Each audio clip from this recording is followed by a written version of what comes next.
ओडिशा सरकार जड़े मंत्री हत्या है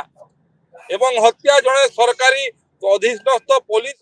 जोटा कहुचे से पुलिस बाबू कले हत्या कौथि कले जानिबार अधिकार ओडिशावासी रही कहीं कौ परिस्थिति से हत्या है किए से षड्यंत्र थिला कि श्रीयुत नव दास गोटे बड़ पतियारा थिला आउ झील बाई इलेक्शन जीति थिले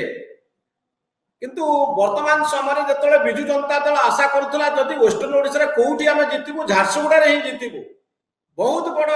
शक्ति परीक्षा से होता कॉन्फिडेंट थिला विजु जनता दल कॉन्फिडेंट थिले दीपाली तो हठात को इश्यू आपण सपक्ष में गला आप जीतिले बोली भावुचंती मु कहली आज्ञा जिते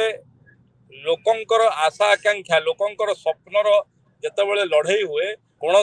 व्यक्तिर आशा बनाम लोकंकर आशा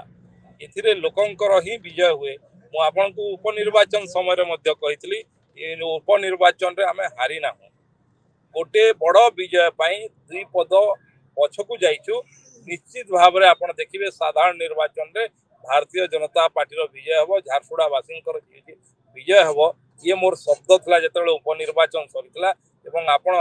से तार केते दूर ता प्रतिफलन है आपण भी अनुभव करछंती जनसाधारण भी अनुभव करछंती समस्त अनुभव करछंती ये निर्वाचन नवदास को हत्या करा गला टंक बाबू नवदास को जो हत्या करा गला तार किछि प्रभाव रहिला कि इलेक्शन ऊपर देखो उपनिर्वाचन रे निश्चित भाव में तार प्रभाव थिला गोटे आपण जो वातावरण था सिंपाथीर वातावरण सहानुभूतिर वातावरण थिला किंतु जेतेबेले विकास कथा आसे जेतेबेले साधारण जीवन रे जीवा कथा आसे साधारण लोकर स्वप्नर कथा आसे लोके तर्जमा करंती लोके तार मतामत दियंती आपण देखिथिबे जेतेबेले उपनिर्वाचन सरीतला मु शुभेच्छा जणाइतली एवं मु नो पक्षरु कहितली जे जहाँ भी झारसुगुड़ार विकास पाई जहाँ जहाँ हमर साहाय्य आवश्यक निश्चित भाव में आमे करिवु एवं से विकास रे आमे साहाय्य केबे अवरोध करन बरं केंद्र सरकार को पाखरे जाई विभिन्न प्रकार रो अनुदान आनिबार काम करिछु केंद्र सरकार को विभिन्न प्रकार साहाय्य सहयोग झारसुगुड़ा पई आनिछु ये कोन विकास तेनु जो माने गणतंत्र रे विश्वास रहिबा होची ये एक सबुठु बड़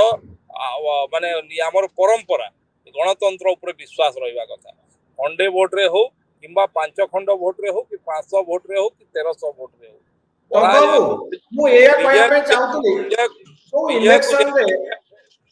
विजय को जेमती उपभोग करू पराजय को भी सेमती स्वीकार करी सिखबार कथा हां तो बाबू मु एया कहया पे चाहूतली जे नवदासंकर हत्या एबे भी रहस्य भितर रहिछि आ जो सरकारी एजेंसी ऊपर साधारण सन्देह थिला सेही सरकारी दलर प्रार्थी थिले दीपाली निर्वाचन समय ए सब कथा उठिथिला कि आ भितर राजनैतिक शक्ति संपर्क रे जहा खबर कागज रे चर्चा होची सोशल मीडिया रे चर्चा होची ताहा निर्वाचन रे लोक किछि प्रश्न उठाइथिले कि देखंतु मनोरंजन बाबू मु सब बेले आपण मो विषय भलो कि जानि छथि मु सब बेले इशू बेस्ड कहे जोटा साधारण लोकंकर इशू से कथा कहे एवं एठी पीवा पानीर समस्या लोकंकर गाधेवा पानीर समस्या लोकंकर जीवन जीविकार समस्या एठी शिक्षार कथा स्वास्थ्यर कथा ये सब अनेक प्रसंग थिला एवं ये सब प्रसंग रे निर्वाचन लड़ीचु आमे किंतु नवदासकर हत्या प्रसंग ये प्रसंग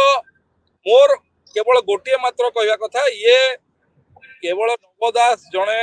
पिता नथिले जड़े मंत्री थे जड़े कैबिनेट मंत्री जड़े जनप्रतिनिधि थे तांकर हत्यार उपयुक्त जांच हवा कथा जो माने दोषी सामना को आसवा कथा एवं झारसुगुड़ारू जेहेतु विधानसभा रे जे निर्वाचित होते से कथा मु आशा करुली विधानसभा रे उठेबे किंतु से विधानसभा सरीगला पछे उठेले नहीं किंतु से प्रसंग को मु बहुत बड़ प्रसंग भाव में केबे उपस्थापना करी किंतु ये कथा झारसुगुड़ा वासी जो कथा थिला मनर कथा ये कथा जड़े झारसुगुड़ार नागरिक हिसाब से मु कहिबार आवश्यकता मन करथिले मु झारसुगुड़ारू जड़े निर्वाचित प्रतिनिधि हिसाब से विधानसभा जड़े सदस्य हिसाब से मु निश्चित भाव में कथा विधानसभा रे उठेबी ओडिशा सरकार जड़े मंत्री हत्या है एवं हत्या जड़े सरकारी ଅଧିଷ୍ଠସ୍ଥ ପୋଲିସ ଯୋଉଟା କୁହାଯାଉଛି ଯେ ସେ ପୋଲିସ ବାବୁ କଲେ ହତ୍ୟା, କୋଉଥିପାଇଁ କଲେ ଜାଣିବାର ଅଧିକାର ଓଡ଼ିଶାବାସୀଙ୍କର ରହିଛି। କାହିଁକି କୋଉ ପରିସ୍ଥିତିରେ ସେ ହତ୍ୟା ହେଲା, କିଏ ସେଟା ଷଡ଼ଯନ୍ତ୍ର ଥିଲା କି, ଏବଂ ସେ ଷଡ଼ଯନ୍ତ୍ରରେ କିଏ ସାମିଲ ଥିଲା, ଏବଂ ଏ ବିଷୟରେ ନିଶ୍ଚିତ ଭାବରେ ମୁଁ ବିଧାନସଭାରେ ଉଠେଇବି, ଏଥିରେ କୌଣସି ସନ୍ଦେହ ନାହିଁ। ତ ଆପଣ କଣ ଏହାର ପୁନର୍ତଦନ୍ତ ଦାବି କରିବେ? ଆପଣ ଭାବୁଛନ୍ତି କିଛି ଫ୍ୟାକ୍ଟ କୁ ଲୁଚେଇ ଦିଆଯାଇଛି? ଦେଖନ୍ତୁ, ସେଟା ମୁଁ କହିବା ପାଇଁ କିଏ, ସେ କଥା ଯେତେବେଳେ ଓଡ଼ିଶାବାସୀ ଅନୁଭବ କରିବେ ଠିକ ହିସାବରେ ଯାଞ୍ଚ ହଉଛି, ସେ ଆପେ ଆପେ ସାମ୍ନାକୁ ଆସିବ। 2 ଦିନରେ ଆସିକି ସେଠି ଯାଉଥିଲା, ସେଠି କାଗଜଟେ ପକେଇଦେଲା, ସିଏ ଇଏ ହେଇଗଲା, ଇଏ ଆଇମା କାହାଣୀଠୁ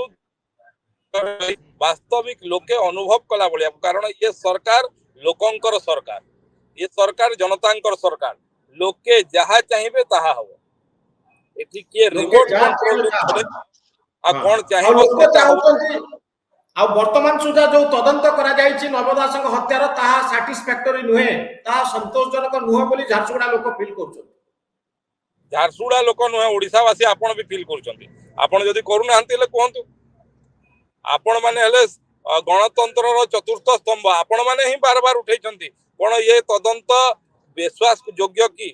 ये प्रश्न आपण मान द्वारा उत्थापन कराଯାଇଛି, ये प्रश्न साधारण लोकंक द्वारा उत्थापन कराଯାଇଛି, जो मानकर राजनैतिक जीवन में किसी संपर्क नहीं, सामाजिक जीवन में अच्छा अनेक बुद्धिजीवी द्वारा ये प्रश्न उठा जाइए, ये प्रश्न सब जनसाधारण द्वारा उठाई, केवल मोर सन्देह कि झारसुगुड़ावासी कथा नुहे, सारा ओडिशा लोकंकर सन्देह, आपणकर भी सन्देह। तेणु सत्य उद्घाटन हवा जरूरी। आउ एथिपाई आपण विधानसभा प्रश्न उठेबे, सरकार निकट में दाबी करेंगे। निश्चित।